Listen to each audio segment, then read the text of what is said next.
2 കുട്ടികൾ 13 പശുക്കളെ വളർത്തിയിരുന്നു. ആ 13 പശുക്കളും മരിച്ചുപോയി. അതിന്റെ ഭാഗമായിട്ട് കർഷകനായിട്ടുള്ള ജയറാം അവർക്ക് വേണ്ടിയിട്ട് 5 ലക്ഷം രൂപ കൊടുത്തു. ഇതാണ് ഒരു സമയത്ത് വലിയ രീതിയിൽ ചർച്ചയ്ക്ക് വഴിയൊരുക്കിയത്. ജയറാം സംഖ്യയായതുകൊണ്ടാണ്, ചാണകമായതുകൊണ്ടാണ് പശുക്കൾ ചത്തപ്പോൾ പണം കൊടുത്തത് എന്ന് പറഞ്ഞുകൊണ്ട് ഞാനത് വീഡിയോ ചെയ്തിട്ടുണ്ട്. ഇപ്പോൾ ജയറാം തന്നെ രംഗത്ത് വന്നു. അദ്ദേഹം വിശദമായിട്ട് ഇതിനെക്കുറിച്ച് പറയുന്നുണ്ട്. അതൊന്ന് കേൾക്കാം. നമസ്കാരം, ജയറാമാണ്. കഴിഞ്ഞ ദിവസങ്ങളിൽ നമ്മൾ കണ്ടതാണ് തൊടുപുഴയ്ക്കടുത്ത് 2 കുട്ടികൾ വളർത്തിയിരുന്ന 13ഓളം പശുക്കൾ അവർക്ക് നഷ്ടപ്പെട്ടത്. കപ്പയുടെ ഇല കഴിച്ചതാണ് കാരണം എന്നാണ് പറയപ്പെടുന്നത്. എന്തായാലും നമ്മുടെ ചുറ്റുപാടും തന്നെ ഇത്തരത്തിലുള്ള ഒരുപാട് വിഷം കലർന്നിട്ടുള്ള അല്ലെങ്കിൽ വിഷം ചേർന്നിട്ടുള്ള ഇലകളുണ്ട്. അപ്പോൾ അത് നമ്മുടെ പശുക്കൾ കഴിക്കാതെ നോക്കേണ്ടത് ഓരോ ക്ഷീരകർഷകന്റെയും കടമയാണ്. ഓക്കെ, അതായത് ഒരുപാട് വിഷം കലർന്നിട്ടുള്ള ഇലകളുണ്ട്. ആ ഒരു വാക്കിൽ തന്നെയുണ്ട് അങ്ങനെ വിഷം കലർന്ന മനസ്സുള്ള, ജീർണിച്ച ചിന്താഗതിയുള്ള ആളുകളുമുണ്ട്. ഒരു തരത്തിലുള്ള ഒന്നും ചിന്തിക്കാതെ ആ ഒരു പാവം കുട്ടികൾക്ക് വേണ്ടിയിട്ട് എന്തെങ്കിലും ചെയ്യാമോ എന്ന് വിചാരിച്ച് പോയി ഒരു 5 ലക്ഷം രൂപ കൊടുത്തത്. ആ ഒരു കാര്യത്തിനാണ് അദ്ദേഹത്തിന് ചാണകവും സംഖ്യയും എല്ലാം ആക്കിയത്. ഇനി ചാണകമാകട്ടെ, സംഖ്യയാകട്ടെ, കൊങ്ങിയാകട്ടെ, കമ്മിയാകട്ടെ, വീണ് കിടക്കുന്ന ഒരാളെ സഹായിച്ചിട്ടുണ്ടോ? അത് നല്ല കാര്യമായിട്ടല്ലേ നിങ്ങൾ കാണുന്നത്? അല്ലാത്ത പക്ഷം നിങ്ങൾ എന്ത് ചെയ്യും? ഇങ്ങനെ കുരയ്ക്കും, ചൊറി പിടിച്ച മനോഭാവം കൊണ്ട്. അയാൾ നല്ലൊരു കാര്യം ചെയ്തു. ആ ഒരു കുട്ടിക്ക് സഹായവുമായിട്ട് കുറച്ച് പണം നൽകി. അതിനെയാണ് നിങ്ങളെല്ലാവരും ചോദ്യം ചെയ്തത് എന്നുള്ളതാണ്. ചിലപ്പോൾ ഒരു പക്ഷേ ഒസ്ലർ സിനിമയുടെ ഒരു പ്രൊമോഷന്റെ ഭാഗമായി ചെയ്തതാകാം എന്ന കമന്റും ഞാൻ കണ്ടു. ഇനി ഒസ്ലർ സിനിമയുടെ പ്രൊമോഷൻ ആവട്ടെ, എന്ത് മാങ്ങത്തൊലി ആവട്ടുള്ളൂ, നിങ്ങളെ കൊണ്ട് കഴിയാത്തത് ഒരാളെ കൊണ്ട് കഴിഞ്ഞോ? ഒരാളെ ദ്രോഹിക്കുകയല്ല ചെയ്തത്, ഒരാളെ സഹായിക്കുകയാണ് ചെയ്തത്. അങ്ങനെ സഹായിക്കുന്ന ആളുകളെ നിങ്ങളിങ്ങനെ പുച്ഛിക്കുന്നത് ശരിയല്ല. വീഡിയോന്റെ ബാക്കിയും കൂടി ഒന്ന് കാണാം.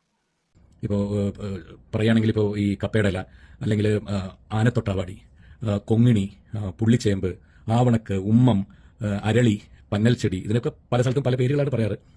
അപ്പോൾ ഇതൊക്കെ നമ്മുടെ പശുക്കൾ കഴിക്കാതെ നോക്കുക. ഏറ്റവും നല്ല തീറ്റ നമ്മളുടെ പശുക്കൾക്ക് എത്തിക്കുന്ന കേരള ഫീഡ്സിന്റെ ബ്രാൻഡ് അംബാസഡർ എന്ന നിലയ്ക്ക് ഇത് പറയേണ്ടത് എൻ്റെ കടമയാണ്. Thank you. ജയ് ഹിന്ദ്. കേരള ഫീഡ്സിന്റെ ബ്രാൻഡ് അംബാസിഡർ കൂടിയാണ് നമ്മുടെ ജയറാം. ഈ ഒരു വിഷയം വന്നപ്പോൾ നമ്മൾ ആ ഒരു കാര്യം കൂടി മനസ്സിലാക്കി എന്നുള്ളതാണ്.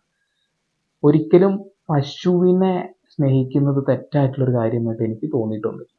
പക്ഷെ അത് അമിതമായിട്ട് പശു ഓക്സിജൻ തരുന്നു, അല്ലെങ്കിൽ ഇന്ന സാധനം തരുന്നു, അങ്ങനെയൊക്കെ ചിന്തിച്ച് ഓവറാക്കുമ്പോഴാണ് പ്രശ്നം. പശു നമുക്ക് പാല് തരുന്നു, അല്ലേ? പശു പാല് തരുന്നു, അത് നമ്മൾ കഴിക്കുന്നുണ്ട്, ചായക്കടകളിൽ കിട്ടുന്നുണ്ട്, അല്ലെ, ചായയായിട്ട് കുടിക്കുന്നുണ്ട്. അപ്പോൾ ഒരിക്കലും കർഷകരെ അപമാനിക്കുന്നതിൽ എനിക്ക് യോജിപ്പില്ല. ഒരിക്കലും ഞാൻ പറയുന്നില്ല, അതായത് പശു ദൈവമാണ് എന്നൊന്നും ഞാൻ പറയുന്നില്ല. പക്ഷെ പശുവിനെ വളർത്തുന്ന ആളുകളുണ്ട്, അതിനെ കൊണ്ട് ജീവിക്കുന്ന ആളുകളുണ്ട്. അങ്ങനെയുള്ള ആളുകളെ നിങ്ങൾ കളിയാക്കുമ്പോൾ നിങ്ങളൊരു കാര്യം ചെയ്യണം. നാളെ മുതൽ കട്ടൻ ചായയെ കുടിക്കൂ, പാൽ പായസം കുടിക്കില്ല എന്നൊക്കെ ഒരു നിബന്ധന നിങ്ങൾക്കും വേണം. നിങ്ങൾ അങ്ങനെ തന്നെ ചെയ്യണം. അല്ലാത്ത പക്ഷം അവർ കർഷകരാണ്, അവരത് വളർത്തുന്നു, അതിന്റെ ഗുണം നിങ്ങൾക്ക് തന്നെയാണ് കിട്ടുന്നത്. നിങ്ങൾ ചെയ്യാത്ത ഒരു കാര്യത്തിന്റെ ഗുണം നിങ്ങൾക്ക് കിട്ടുക, അല്ലെ?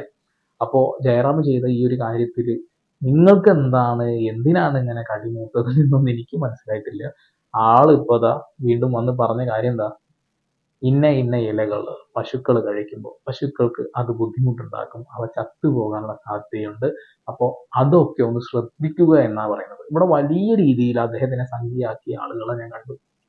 ഒരിക്കലും അങ്ങനെ പറയരുത്. ഒരാൾക്ക് ദൈവവിശ്വാസം ഉണ്ട് എന്ന് വിചാരിച്ച് അയാൾ സംഖ്യയാവണമെന്നുണ്ടോ? എത്ര ദൈവവിശ്വാസികളായിട്ടുള്ള ആളുകൾ എല്ലാ രാഷ്ട്രീയ പാർട്ടിയിലും ഉണ്ട്. അവരൊക്കെ സംഖ്യകളാണോ?